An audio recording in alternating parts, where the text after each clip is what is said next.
성경 봉독하겠습니다. 사무엘상 7장입니다. 3절부터 11절까지 말씀 함께 우리 합독하겠습니다. 3절의 말씀부터 합독하십니다. 사무엘이 이스라엘 온 족속에게 말하여 이르되 만일 너희가 전심으로 여호와께 돌아오려거든 이방 신들과 아스타롯을 너희 중에서 제거하고 너희 마음을 여호와께로 향하여 그만을 섬기라. 그리하면 너희를 블레셋 사람의 손에서 건져내시리라. 이에 이스라엘 자손이 바알들과 아스타롯을 제거하고 여호와만 섬기니라. 사무엘이 이르되 온 이스라엘은 미스바로 모이라. 내가 너희를 위하여 여호와께 기도하리라 하매 그들이 미스바에 모여 물을 길어 여호와 앞에 붓고 그날 종일 금식하고 거기에서 이르되 우리가 여호와께 범죄하였나이다 하니라. 사무엘이 미스바에서 이스라엘 자손을 다스리니라. 이스라엘 자손이 미스바에 모였다 함을 블레셋 사람들이 듣고 그들의 방백들이 이스라엘을 치러 올라온지라. 이스라엘 자손들이 듣고 블레셋 사람들을 두려워하여 이스라엘 자손이 사무엘에게 이르되 당신은 우리를 위하여 우리 하나님 여호와께 쉬지 말고 부르짖어 우리를 블레셋 사람들의 손에서 구원하시게 하소서 하니 사무엘이 젖 먹는 어린 양 하나를 가져다가 온전한 번제를 여호와께 드리고 이스라엘을 위하여 여호와께 부르짖음에 여호와께서 응답하셨더라. 사무엘이 번제를 드릴 때에 블레셋 사람이 이스라엘과 싸우려고 가까이 오매 그날에 여호와께서 블레셋 사람에게 큰 우레를 발하여 그들을 어지럽게 하시니 그들이 이스라엘 앞에 패한지라. 이스라엘 사람들이 미스바에서 나가서 블레셋 사람들을 추격하여 벳갈랄에 이르기까지 쳤더라. 아멘. 미스바의 부흥성회라고 하는 주제로 말씀을 드리겠습니다. 1907년에 이 평양 장대원 교회의 부흥의 도화선이 되었던 1903년에 이 원산에 이 부흥 운동이 있었습니다. 이것을 잠깐 소개해 드리려고 합니다. 1903년입니다. 여름에 이 중국에 사역하던 우리 여자 외국인 선교사님들이 원산에 모입니다. 성경 공부를 위해서 모입니다. 그러다가 8월 즈음에 사경회를 개최하게 됩니다. 이때 이 강사를 섭외를 하게 되는데 그 당시에 하디라고 하는 선교사를 섭외합니다. 이 캐나다에서 왔던 의료 선교사입니다. 자, 그를 통해 사경회가 시작이 됩니다. 그런데 사경회를 인도하는 중에 그동안의 13년간의 선교의 실패가 어디에 있었는가 이런 것들을 이야기하다가 결국 하디 선교사는 자신의 힘으로 선교를 하려고 했던 그러한 욕심을 회개를 합니다. 성령의 충만함으로 사역하는 것이 아니라 내가 하려고 했던 그러한 사역의 중심에 내가 있었던 것을 보면서 회개하기를 시작을 합니다.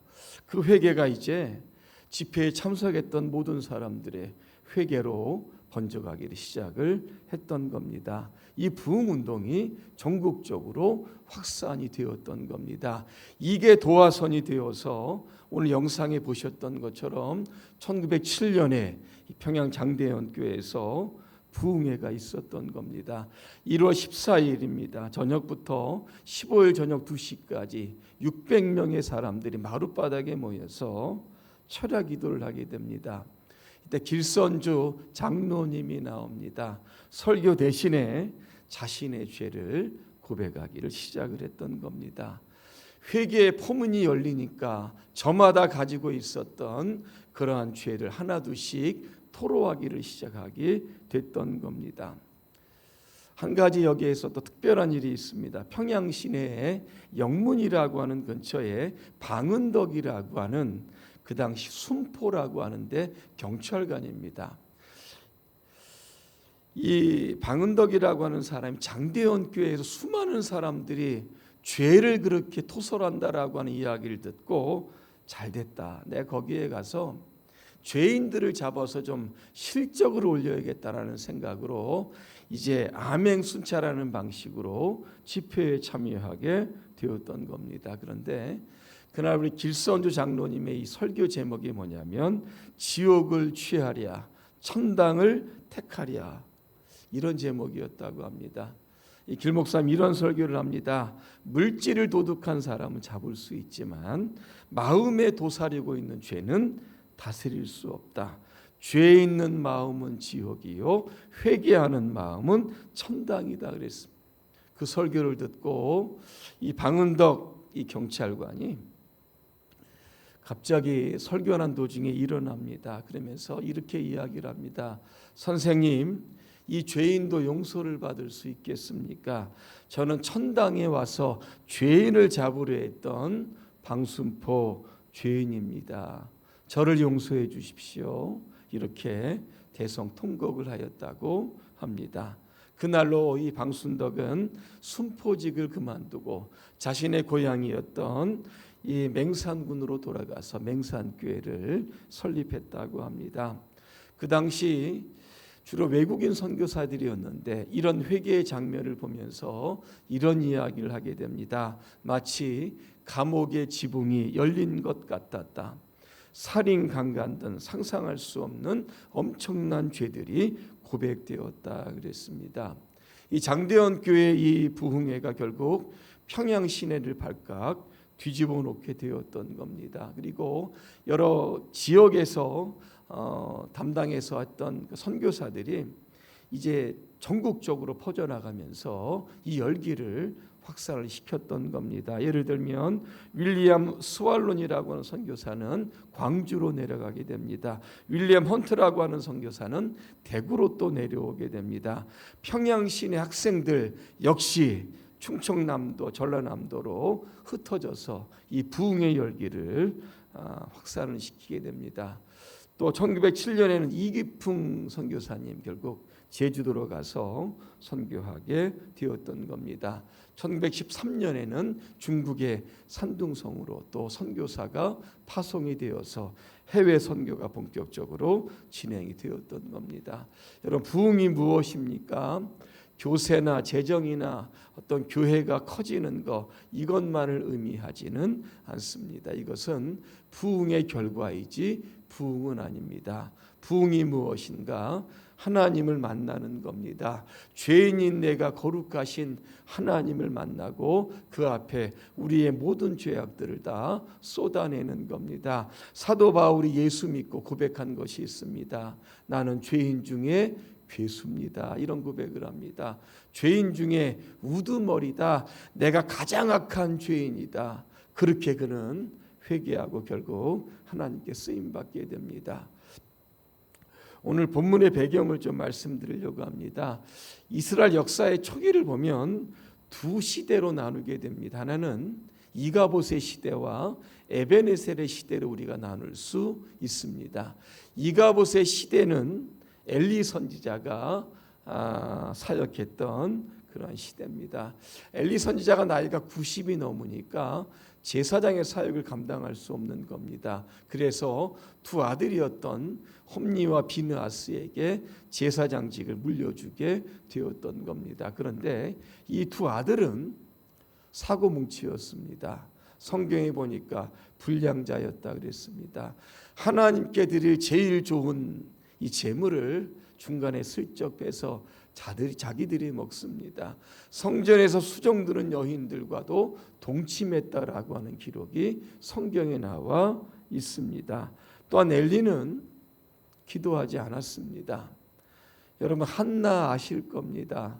나중에는 사무엘을 낳지만 이 한나가 사무엘을 낳기까지 임신하지 못하는 겁니다. 그래서 성전에 가서 얼마나 기도를 했는지 입술로 기도하지 못하고 그냥 입술 안에서만 우물우물했던 겁니다. 이것을 엘리가 보더니 술 취하지 말라고 한나를 책망한 적도 있었던 겁니다.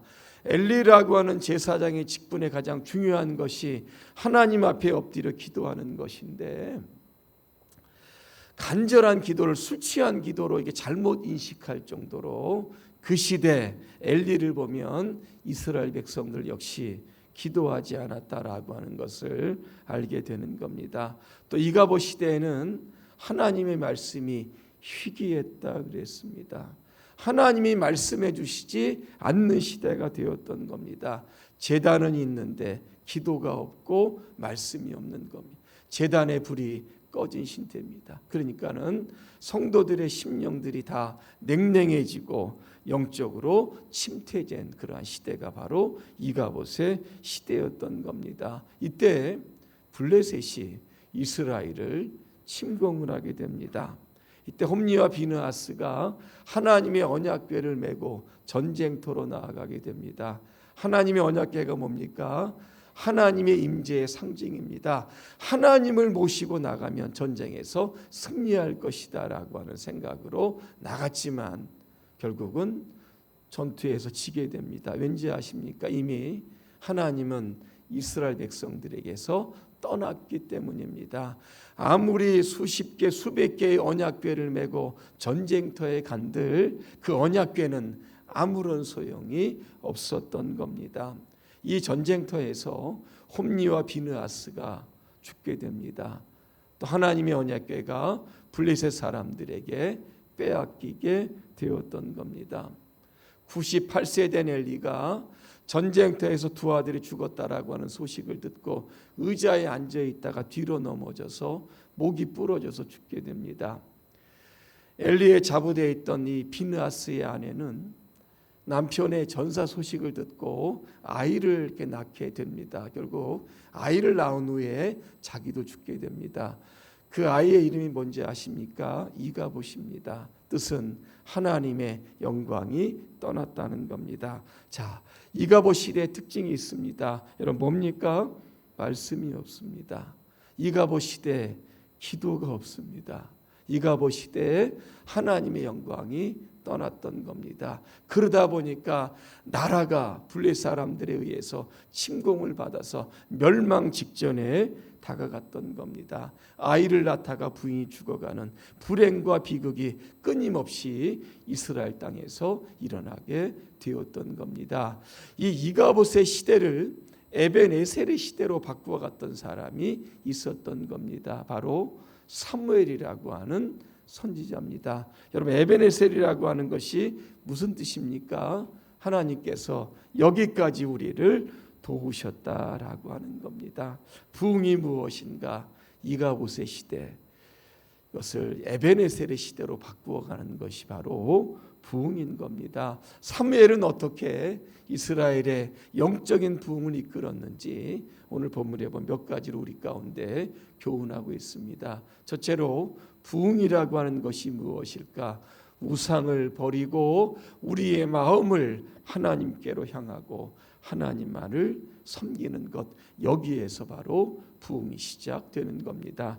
오늘 3절에 보니까 만일 너희가 전심으로 여호와께 돌아오려거든 이방 신들과 아스다롯을 너희 중에서 제거하고 너희 마음을 여호와께로 향하여 그만을 섬기라 그랬습니다.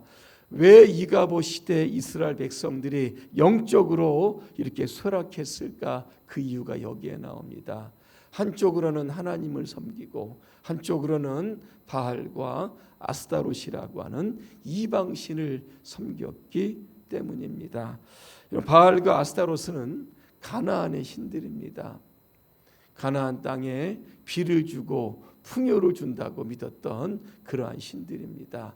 이 두 가지 신들을 결국 이스라엘 백성들이 믿었던 겁니다. 문제는 포기하지 않고 제거하지 않고 버리지 않았다라고 하는 겁니다. 오늘 여러분 안에 영적인 내적 부흥이 여러분 어디에서 시작되는 줄 아십니까? 세상의 우상, 여러분의 가지고 있는 우상을 버릴 때 시작이 되는 겁니다. 맥스 루카도라고 하는 사람이 지은 책이 있습니다. 나는 작아지고 하나님은 커진다 이겁니다. 이 책을 썼던 동기가 있습니다. 하루는 이분 친구를 만납니다. 친구에게 이런 질문을 하게 됩니다.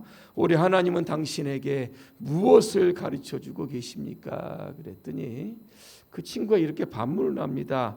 우리 하나님이 내게 무엇을 가르쳐 주시냐고 하면서 중요한 것은 내가 아니라고 하는 사실을 가르쳐주고 계신다, 이렇게 이야기를 합니다. 여기에서 이 맥스 루카도가 한 방 딱 먹었던 겁니다. 그런 말합니다. 많은 사람들이 삶의 가장 중요한 것이 하나님이 아니라 자기 자신이라고 생각하는 겁니다. 그래서 자기 자신이라고 하는 우상을 버리지 못하면 하나님께서 우리에게 말씀해 주시지 않는다라고 하는 겁니다. 오늘 안에, 여러분 안에 나라고 하는 우상을 하나님보다 만약에 더 섬긴다라고 하면 이거 버릴 수 있어야 하는 겁니다. 존 메가다라고 하는 목사님이 하나님과 재물을 섬기는 법에서 이런 이야기를 합니다. 하루 한 성도가 찾아옵니다. 그러면서 이런 이야기를 합니다. 제가 석유 주식 500주를 사서 지금 운영을 하고 있는데 이거 제가 못할 것 같습니다. 그 이유를 이야기하는 겁니다. 자, 주가가 오르면 기분이 좋아지고 주가가 떨어지면 기분이 나빠진다는 겁니다. 자꾸 주가를 보니까 돈이 우상인 것처럼 생각이 되어서 내가 못하겠으니까 목사님 한번 좀 해보십시오. 그래서 이 목사님이 안 하겠다는데 자꾸 이렇게 좀 해보라고 해서 그 주식을 딱 받게 됩니다. 근데 역시 목사님 역시도 온통 마음과 생각이 주식에 가 있더라는 겁니다. 설교가 끝나면 사무실로 가서 이게 올랐나 안 올랐나 이거 확인하는, 집에 가면 가장 먼저 하는 일이 뭡니까? 주가 확인하는 일입니다. 자, 이러다 보니까 사역이 안 되는 겁니다. 눈을 딱 감으면 주식이 올라갔나 내려갔나 여기에만 신경이 쓰이고 설교 준비도 안 되는 겁니다. 온통 주식 생각이었던 겁니다. 결국 그는 모든 주식을 다 헐값에 다 팔아버립니다. 그러면서 이야기를 합니다. 이렇게 주식을 처분하고 나니까 이렇게 마음이 한결 가볍고 행복했었는데 왜 그동안 내가 그것을 처분하지 못했을까, 이렇게 이야기를 합니다. 여러분 안에 있는 나라고 하는 우상 여러분 버릴 수 있습니까? 돈이라고 하는 우상 이거 버릴 수 있습니까? 쉽지 않습니다. 그런데 오늘 4절에 보니까 이스라엘 백성들이 바알과 아스타롯을 제거하고 여호와만 섬겼다 그랬습니다. 여기에서 이제 진정한 부흥이 시작이 되었던 겁니다. 두 번째로 부흥은 모여서 기도할 때 시작이 됩니다. 오늘 5절에 보니까 사무엘이 이스라엘 백성들을 향해서 뭐라고 이야기합니까? 미스바로 모여라, 그렇게 말씀하고 있습니다. 여러분, 모일 때 부흥이 시작되는 줄로 믿습니다. 아무리 불길이 활활 타오르는 숯불이라고 해도 하나씩 다 흩트려 놓으면 결국에는 다 꺼지고 마는 겁니다. 기독교 역사를 이렇게 쭉 보니까 함께 모일 때 하나님께서 강력하게 역사하셨고 그곳에 하나님의 부흥이 자연적으로 따라왔던 겁니다. 사도행전에 보니까 마가의 다락방에서 120명의 성도가 모였습니다. 왜 모였습니까? 성령 받기를 위해서 모였던 겁니다. 10일 동안 기도합니다. 불같은 성령, 바람 같은 성령을 경험하게 됩니다. 방언으로 말하기를 시작을 합니다. 길거리로 나가서 복음을 전하기를 시작을 했던 겁니다. 그들이 세워졌던 교회가 바로 예루살렘 교회입니다. 예루살렘 교회가 얼마나 많이 부흥됐는지 하나님께서 날마다 구원받는 자들의 숫자를 더하게 하셨다, 그렇게 말씀하고 있습니다. 우리가 기도할 때도 여러분 혼자 기도하는 것도 좋지만 함께 합심하여 기도하는 것, 이거 굉장히 중요합니다. 마태복음 18장 19절과 20절을 제가 읽어드립니다. 너희 가운데 두 사람이 이 세상에서 마음을 같이하여 무엇을 구하면 하늘에 계신 내 아버지께서 이루어 주실 것이다. 두세 사람이 나의 이름으로 모인 곳에는 나도 그들 가운데 있을 것이다 그랬습니다. 그래서 우리가 금요 기도에 나와야 하는 이유가 바로 여기에 있는 겁니다. 10명보다는 20명이 낫고 20명보다는 40명이 나는 겁니다. 100명이 모여서 여러분 함께 뜨겁게 부르짖어 기도해 보시길 바랍니다. 그곳에 하나님이 계시고 그곳에 기도의 응답이 있었던 겁니다. 에스라가 영적으로 이스라엘 백성들에게 말씀으로 영적 부흥을 일으킬 때 이스라엘 백성들이 예루살렘에 모였다 그랬습니다. 느헤미야 때도 마찬가지입니다. 수문학 광장에 모여서 백성들이 하나님 앞에 죄를 토로하고 하나님의 은혜를 사모했던 겁니다. 오후 예배는 이제 주로 주간 예배로 드리게 됩니다. 또 많은 강사분들이 오늘도 오셔서 설교해 주시게 됩니다. 주간 예배는 부서별로 드립니다. 또 기관별로 드리게 되고 소그룹별로 드리게 됩니다. 주간 예배를 하게 된 이유는 무엇인가 하면 자주 모이라고 하는 뜻이 담겨져 있습니다. 여러분, 기관 1년에 몇 번 모이십니까? 부서 할 일이 많이 있는데 1년에 몇 번 모이십니까? 제가 알기로 아마 거의 모이지 않는 걸로 알고 있습니다. 올해는 여러분 많이 모이시기를 바랍니다. 자주 모이시기를 바랍니다. 식사도 하시고 앞으로 교회의 부흥을 위해서 여러분 의견도 많이 제시해 주시고 그를 위해서 여러분 많이 또 기도해 주시기를 바랍니다. 남녀 전도회는 전도하는 기관입니다. 여러 가지 사업들도 있지만 기관 안에 장기 결석자도 계실 것이고 이런저런 이유로 교회 나오지 못하는 분들도 계실 겁니다. 신방도 하고 연락도 하고 그렇게 해서 기관의 부흥을 한번 우리 회장님부터 한번 일으키시기를 바랍니다. 그렇게 되면 부서가 모이고 기관이 모이고 구역이 모이고 소그룹이 모이면 그렇게 모이다 보면 교회의 빈자리가 채워지고 교회의 부흥이 시작되는 줄로 믿습니다. 여러분 줄다리기 한번 해보셨죠? 예전에 저희가 한마음 체육대회 할 때도 여러분 했는데 줄을 잡은 사람은 한마음이 되어야 됩니다. 구령하면서 땡겼다가 이런 일들을 같이 함께 할 수 있어야 되는 겁니다. 그런데 힘들다고 나하나쯤이하고 만약에 줄을 땡기지 않고 잡고 있다라고 하면 질 수밖에 없는 겁니다. 모임에서도 마찬가지입니다. 다른 사람 모일 텐데 나 하나쯤 이렇게 생각하며 모임을 여러 번 빠지게 되면 여러분 부흥의 열기가 식어질 수밖에 없다는 겁니다. 히브리서 기자는 이야기합니다. 히브리서 10장 25절입니다. 모이기를 패하는 어떤 사람들의 습관과 같이 하지 말라. 모이지 않는 것도 여러분 습관입니다. 모이는 습관으로 여러분 바꾸어 주실 때 부흥에 여러분 점화가 일어나게 될 줄로 믿습니다. 또 하나 모여서 여러분 기도해야 합니다. 6절에 보니까 이스라엘 백성들이 물을 여호와 앞에 부었다 그랬습니다. 무슨 뜻입니까?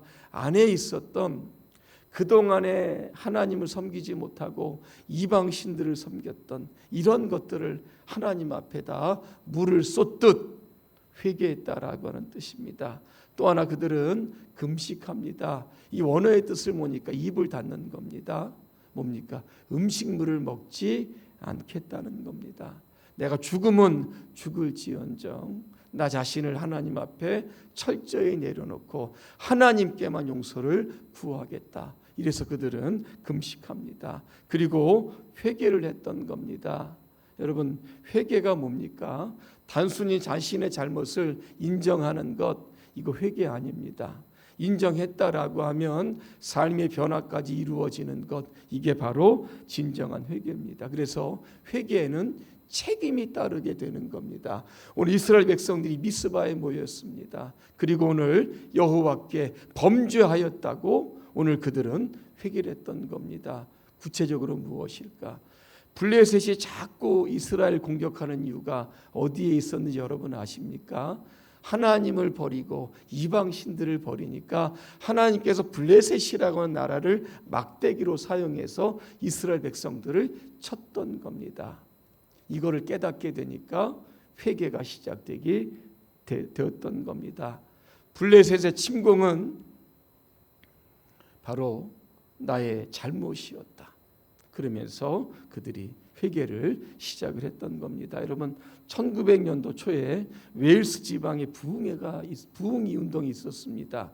이 부흥 운동 어디에 시작된지 아십니까? 한 교회에서 어느 한 작은 부인의 회개로부터 시작이 됩니다. 이분이 사도신경을 이렇게 외우게 되면, 참 주기도문을 외우게 되면 이걸 중간에 멈추는 겁니다. 어느 부분에 멈추게 되냐면 이겁니다. 우리가 우리에게 죄 지은 자를 사하여 준 것 같이. 이 구절을 읽지 못하는 겁니다. 그러면서 이 구절이 오면 눈물을 쏟아냅니다. 그래서 그는 기도를 계속할 수가 없어서 예배당 밖으로 뛰쳐나갑니다. 그리고 그동안 자기를 괴롭게 했던 그 형제를 찾아갑니다. 그러면서 이렇게 이야기를 합니다. 그리스도 안에서 하나님의 사랑으로 당신의 죄를 용서하지 못한 나의 죄를 회개한다 그랬습니다. 그랬더니 그 형제도 자신도 회개한다, 그렇게 되었던 겁니다. 이렇게 회개 운동이 바로 1900년도에 영국의 큰 부흥의 운동을 시작이 되었던 겁니다. 여러분 결론입니다. 부흥은 결국 회개로부터 시작이 되는 겁니다. 나라고 하는 우상, 재물이라고 하는 우상, 또 바알과 아스타롯이라고 하는 이 우상들을 제거할 때 여러분 부흥은 시작이 되는 겁니다. 함께 모여 금식해야 되고 함께 모여 기도해야 하는 겁니다. 자, 이렇게 기도했던 하나님께서 부흥의 구체적인 결과물을 주셨던 겁니다. 미스바에 모여 기도하는 이스라엘 백성들을 침략하려고 했던 블레셋 사람들에게 큰 우레를 발하셔서 그들을 퇴각시켰다 말씀합니다. 오늘 13절에 보니까 블레셋 사람들이 굴복했다 그랬습니다. 14절에 보니까 블레셋에 빼앗겼던 땅들을 이스라엘이 회복했다 그랬습니다. 또 14절에 보니까 아모리 사람과 이스라엘 사람들 간에 평화가 이루어졌다 그렇게 말씀합니다. 이가보 시대는 나라가 엉망진창이었습니다. 성도들의 심령 이것도 굉장히 침체가 되었는데 부흥이 되니까 모든 것들이 다 회복이 되었다는 겁니다. 이것이 바로 우리가 부흥을 사모하면서 반드시 부흥을 이루어내야 할 이유가 바로 여기에 있는 겁니다. 지난 3년 코로나19로 인해서 한국교회 많이 위축됐습니다. 공식적인 통계를 보면 1만 교회가 사라지고 100만 성도가 교회를 떠났습니다. 교회마다 사람들이 많이 지금 없는 시대가 되었던 겁니다. 그런데 이제는 코로나 탓만 할 그러한 시대는 아닙니다. 외부적인 환경 때문에 뭐가 안 된다. 이제는 변명하고 핑계할 시기가 여러분 지났다는 겁니다. 이제는 우리가 함께 모이면 되는 겁니다. 교회의 부흥을 위해서 기도하면 되는 겁니다. 그래서 올 한 해 우리가 함께 자주 모여서 기도하는 가운데 하나님께서 우리에게 주신 그러한 비전과 꿈과 그러한 기대들을 여러분 잘 이루어 가시기를 주님의 이름으로 축복합니다. 기도하겠습니다. 은혜로우신 하나님, 우리 교회가 부흥을 경험하기를 원합니다. 그동안 하나님만을 섬기지 못했던 우리의 자신의 죄들을 회개합니다. 나라고 하는 우상, 재물이라고 하는 우상을 하나님 철저히 제거하게 하시고 하나님이 주시는 그런 부흥을 향해서 더 많이 모이고 더 많이 기도할 수 있도록 우리 모두를 축복하여 주시옵소서. 예수님의 이름으로 기도합니다. 아멘.